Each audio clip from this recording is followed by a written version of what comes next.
little puppies, small, cuddly and very, very cute. But what happens when your lovable pup grows up into a disobedient, aggressive, hormone-fueled beast?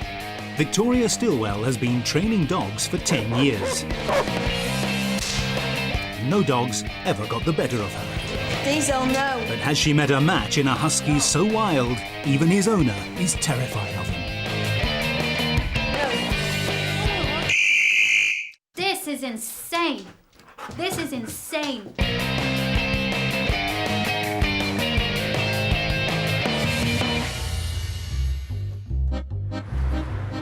Meet Diesel, a beautiful Siberian husky from Leeds, with a bushy tail, a silky coat and piercing blue eyes. For Jordan and Becky, it was love at first sight. When his eyes opened and I saw his blue eyes, I loved his blue eyes. Amazing, fantastic, beautiful little husky. But in recent months, Diesel stopped being a blue-eyed boy and turned into a devil. I don't like it when he gets angry because they just go red. And it looks scary. No! She's discovered Diesel's got a dark side. Diesel, no. Diesel, down. Demon dog. Since hitting doggy adolescence at 6 months, Diesel's behaviour has spiralled out of control.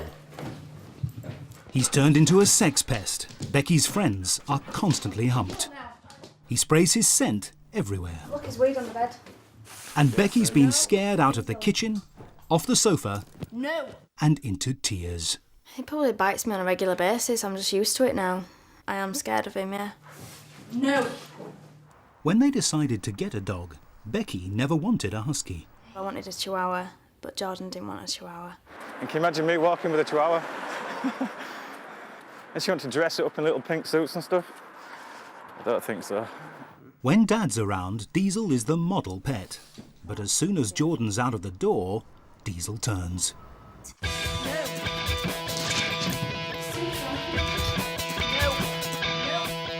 No! I can't sit and watch TV without him jumping up at me and pushing me off the chair and biting me and then getting really nasty. Becky's friends are worried. If he really went for Becky and she was on her own without Jordan, there'd be absolutely no way she could get the dog off her. And her mother is at her wit's end. My biggest fear that he'll disfigure her in some way. Incredibly, Jordan can't see anything wrong with Diesel's behaviour. Instead, he blames the victim, Becky. Becky's not dominating whatsoever. She speaks with a light tone, she's only small, she doesn't even look dominating. Diesel! Diesel is driving Becky and Jordan apart. We argue a lot about Diesel. It is having an effect on this relationship. It's pushing us apart more than bringing us together, to be honest. Because she'll just get more and more frightened of Diesel. It'll be Diesel and Jordan and Becky'll come home. He does have a potential to split us both up if he carries on, but that's why I'm wanting to stop it now, before that does happen. No! Dog expert Victoria Stilwell is the final hope. She's got 10 years' experience training the most badly behaved dogs. One of the biggest reasons why dogs end up in rescue shelters is that once the novelty of the cute little puppy has worn off and reality dawns, they find themselves with a big, unmanageable adult dog. But will this hellish husky be beyond her? Down. That's all right, just leave him actually. For Diesel, the presence of a new woman in the house triggers a humping frenzy. Diesel, no. Down. Pretty persistent, isn't he? It is, And he gets a little bitey too. yeah. Yeah, I can feel him nipping. He has got the Yeah. skin there. What age did you get him at? 5 weeks. 5 weeks? Yeah. That's highly irresponsible.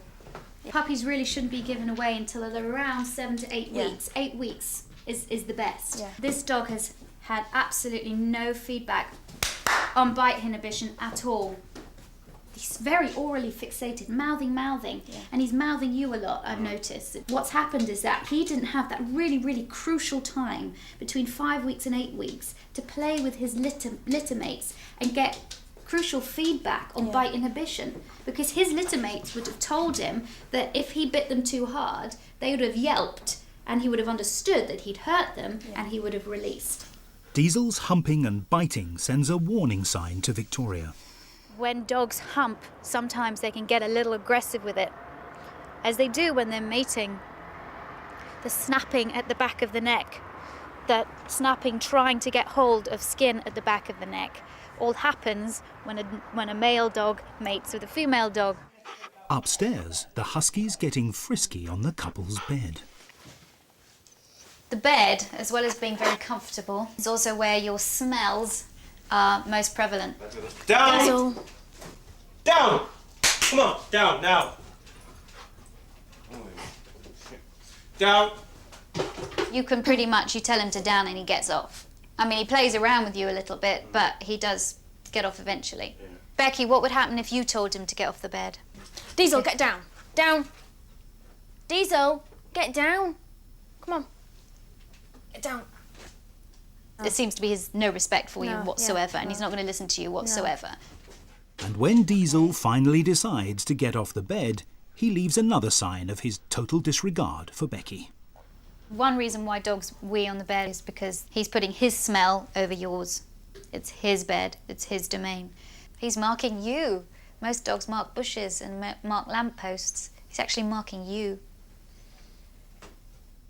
Concerned at Diesel's lack of respect for Becky, Victoria wants to know how she manages to handle the dog without Jordan.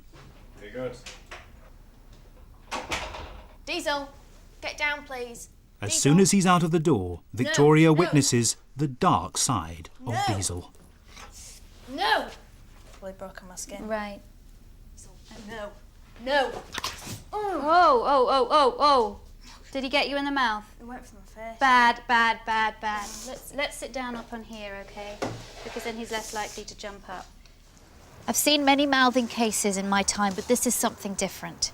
Poor Becky, I mean, she's living in constant fear, and that's appalling. The fact that Jordan doesn't even believe her, that's outrageous. Now, has he been neutered? No. I want him to get neutered, but Jordan's not keen on the idea. No. Most men aren't. It's funny because most men don't want to have their dogs neutered because it somehow relates to having their testicles cut off, which sort of insane. But I always say to them, you have a pair of testicles, but you're never, ever, ever allowed to have sex, ever. See how you would go through life, how you would feel if you weren't allowed to have sex ever, with all of these hormones raging through your body. Isn't that a bit unnatural? It's a dog that's out of control. This is majorly serious, and I hope Jordan understands how serious this is. Concerned that Jordan can't see the severity of the problem, Victoria takes him to one side. I want to show you on this monitor of what Becky goes through every day when you're not there. No! No! Diesel, no. No!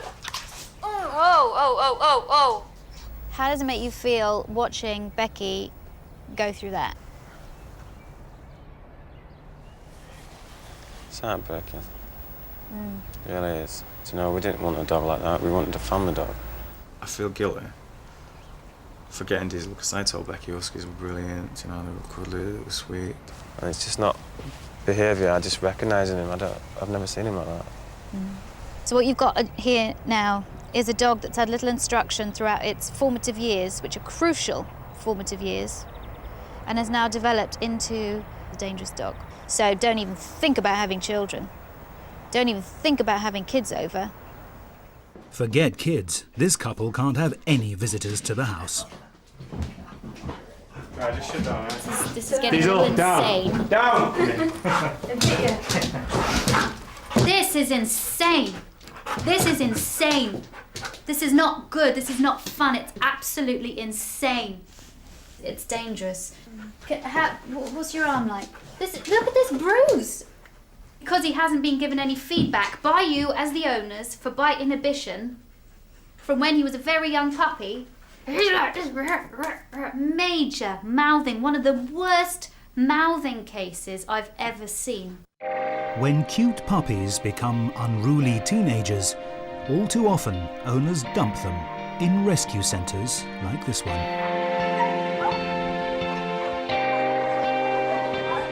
I don't think Diesel could take a place like this. I think it would stress him out a lot and he would get a lot worse.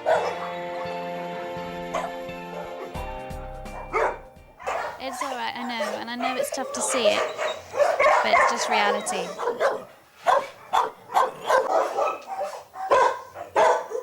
Some places like this will not take dogs that bite, and so the only other option would have them be put down.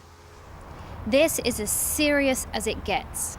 I think something can be done, at least I hope something can be done, but there's a lot of work ahead of us. If Victoria is to save Diesel from doggy death row, everything has to change. And today is year 0. I would say that at the moment, Diesel's the leader of the pack. He's controlling the household. Jordan, you're pretty much up there with him, but you're slightly below. Becky, you don't even make the top of the fridge, I'm afraid. You're right down there.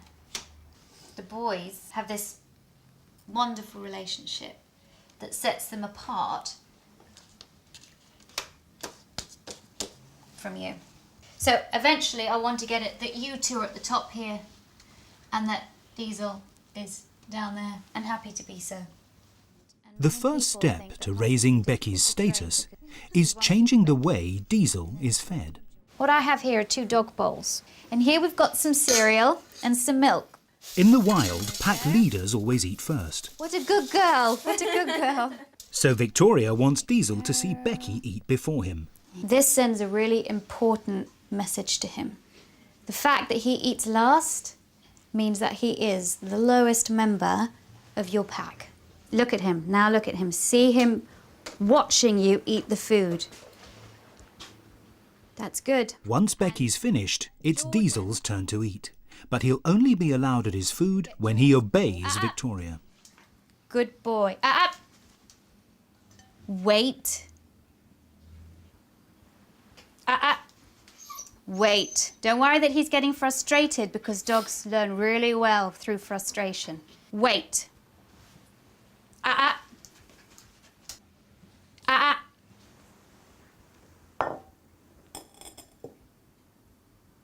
Good boy. Take it. Good boy. From now on, Becky will feed Diesel twice a day. A dog that respects you more is less likely to jump up all over you, is less likely to hump you, is less likely to mouth you. It's just raising your status within the pack. Diesel's begun his journey down the pack, but the training's about to get a lot harder. You drag him. Hold on, now let him go. Let him go. The randy Husky can't keep his paws off Victoria, and drastic action is required. I've just been humped within an inch of my life. No. Diesel, a fast and furious Husky from Leeds, is tearing his owners Becky and Jordan apart. He's aggressive, territorial, and sex-obsessed. Dog expert Victoria Stilwell can't believe the XXX behaviour she's witnessed. One of the worst mouthing cases I've ever seen. A crucial part of Victoria's training is to raise Becky's standing within the pack. Only when Becky learns to talk to Diesel in a language he understands will she gain the dog's respect. The word I don't want you to ever use again is no.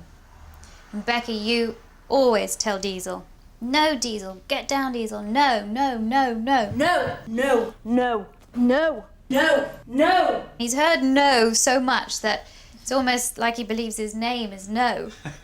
When you say, good boy, your body just is fluid. La la la la la. Good boy. Good boy. Yeah, with the head action too. Yeah. When you go your body suddenly tenses. When a dog's aggressive, the whole face gets very rigid. The eyebrows seem to pop out at you. The eyes stare. Bit angry with you. Relax. Bit angry with you. Relax. Down. Loud, sharp, short. Very nice. Ah! Ah! No, Becky. Do it one more time. Ah! All right, I'm gonna take complete advantage of you if you do it like that. Boom! Get in there. Ah! That's much better. Much better. Million times better. All right then. As well as scolding your dog when he's bad, Victoria believes it's vital to praise him for good behaviour, something Becky has never done. Victoria's brought along her clicker, a device specially designed for dog training. The sound of the clicker is a unique sound, and we pair it up with something pleasurable. We click and then we treat with a food reward. And that means that each time the dog hears the click is a precursor to something delicious. So he begins to see this little sound as a reward. Diesel, come. Good boy. Diesel, sit. Good boy. You mark it within the second of the behaviour, within 1 second. So click and treat. Good. Sit. When the training's complete, Becky and Jordan will be able to phase out the clicker. Lovely. Having established the basics, Victoria wants Becky to combine her vocal command with the clicker to keep Diesel out of the kitchen while she cooks. Ah, ah. Ah, ah. Good boy. That's it. Go back into the kitchen. It's a great result. Until now, Becky has had absolutely no control over the dog. Why? Click and treat. So you still click and treat? Yeah, because he's still staying out there. For Diesel, he's done really, really well. He's been obedient. It's been a great feeling not to shout at him. It's fantastic. Like a different dog, wasn't it? Yeah. So far, so good. But Victoria's about to tackle Diesel's more serious problems using her sound aversion therapy. Dogs' hearing is 4.5 times more sensitive than humans, so a loud noise is a very unpleasant experience for Diesel. He jumped up at you, and I don't want him jumping up at you. I don't want him mouthing, nothing. Sound aversion works at first, but no matter how painful the noise, Diesel just can't help himself when it comes to Victoria. All right, so now he's going to hump me. Diesel, come! Diesel! Diesel, come! He's stopped molesting Becky and turned his attention onto Victoria.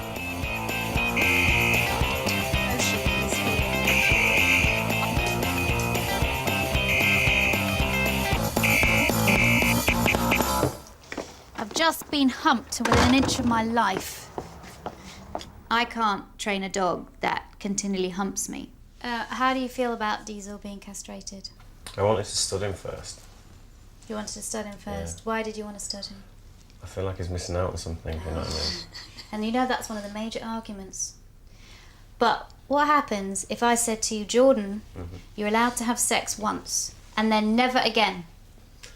I know where you're coming from. What would that be like? Terrible. Terrible. What he doesn't know, he won't miss. But a dog's thinking less about its balls. It turns its attention more on its human owners. It brings that respect up, that desire to listen. There's not all this testosterone going through the body, making him crazy. So will you do it? Yeah. I'm in for it. Yeah? I'm in for it.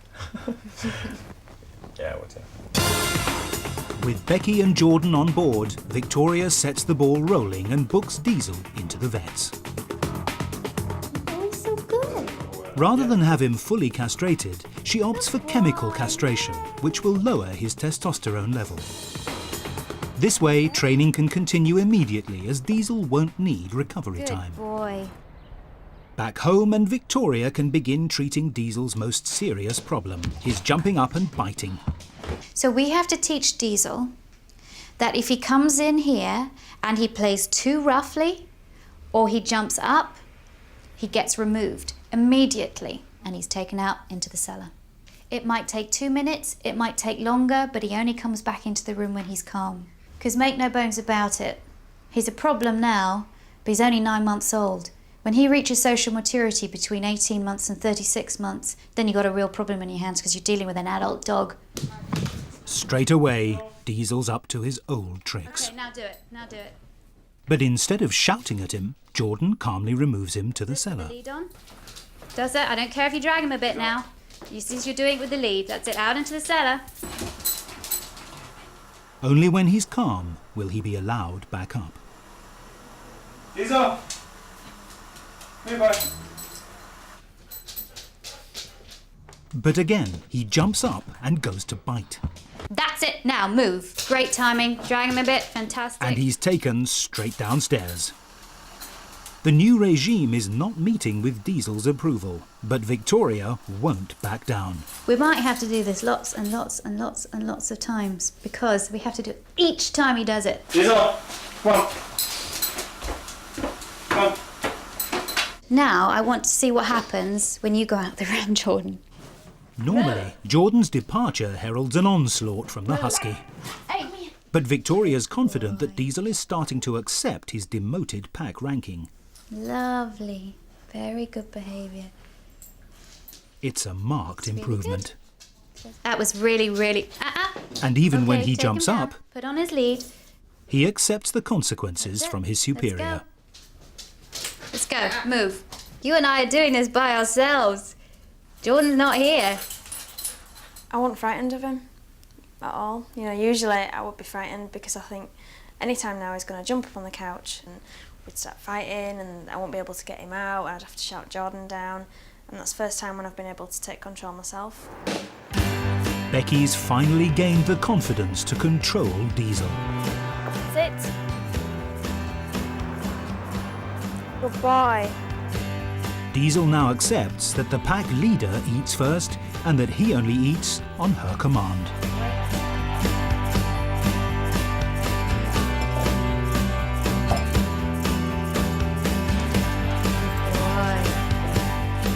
You have worked so hard.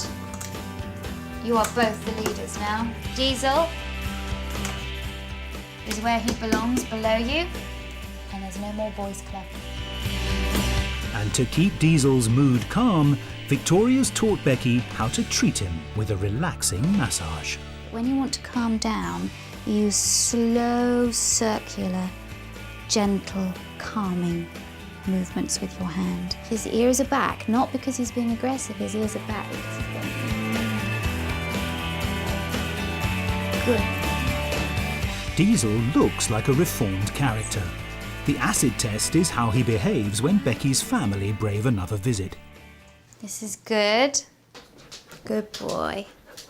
Look at your dog now. Less than a week ago, Diesel subjected Becky's mum and sister to a mauling. So when was the last... Now he's the lovable husky Becky and Jordan always wanted. And Victoria's work is done. I like it now because we're both working together, aren't we? Rather than Jordan doing something his way and me doing something my way, and now both doing the same thing, and it's working. That's brilliant.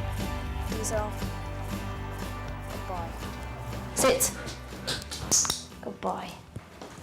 Me and Becky can be a normal couple now, instead of fighting over Diesel all the time. It's just like having a brand new dog. It's like a different dog. He still got the same character, but he's not as nasty, he's not as aggressive. It's just really good.